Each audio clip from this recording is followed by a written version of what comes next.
So the basic formula for conscious manifestation, which most of you probably know, but just in case you don't, because it will be a useful background for what we're going to explore today, I'll just give you that. Is you have to know what you want, which most people don't. So that's the first step. You have to know what you want. And what you want is not what you don't want. This is, as I often point out, the big mistake that a lot of people make. They think that they want in terms of what they don't want. So, they think they might even formulate it as I want $1 million, but they don't really want to. What they're really thinking in the background is that they just want to be out of debt, or some whatever it is. So they just really are thinking in terms of what they don't want. So you have to get clear about what you do want, not what you don't want. Having clarity about what you don't want is of some use, but not a whole lot of use. It's much better to have clarity about what you do want. So that's the first thing. And then the law of attention is that whatever you put your attention on, that's where your energy goes. So if you consistently put your attention on one thing, then that one thing will consistently get the energy, which means that it will consistently grow. If you know what you want and you consistently put your attention on it, it will get the energy and therefore it will grow. The problem then is that a lot of the time people struggle to consistently put their attention on the thing that they do want because there's a lot of interference.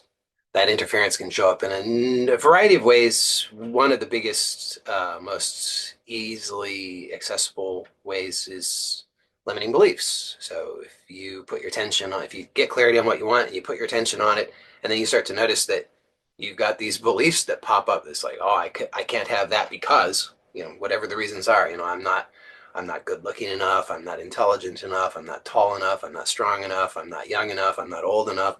I don't have enough money yet. Nobody loves me. I'm too stupid. Whatever, all the beliefs, it's not available for somebody like me. Whatever, those are limiting beliefs, right? So if you try to put your attention on something, but every time you try to put your attention on it, instead your attention gets diverted to some limiting belief, then your energy is not going to the thing you want. Your energy is going to the limiting belief. So that's how that works. So we want to release the limiting beliefs so that we can more consistently put the attention on the thing that we want. So a lot of the time, that's all that's needed. If you just do that much, to be honest, for a lot of things, just getting clarity on what you want and consistently putting your attention on it will allow you to manifest whatever that is. So if you just do a little bit of work each day, just a little bit, just asking yourself, what do I want? And just write down what you want. And then prioritize that so that you, day by day, you get clearer and clearer on what are the most important things that you want right now. And then just consistently put your attention on those 1, 2, maybe 3 things. Do not try and put your attention on more than that because then your attention gets too diluted. So then not enough energy will go to any one of the things in order to give you enough energy to actually become something. So keep it to 1, 2, maybe 3 things, top priorities. If you just consistently do that, a lot of the time that's sufficient, strange as it might seem. Well, a lot of people get good results with that, like magic. If you just have a short list, 1, 2, or 3 things, and you just read that every day, for a lot of people, they'll see magical results with that.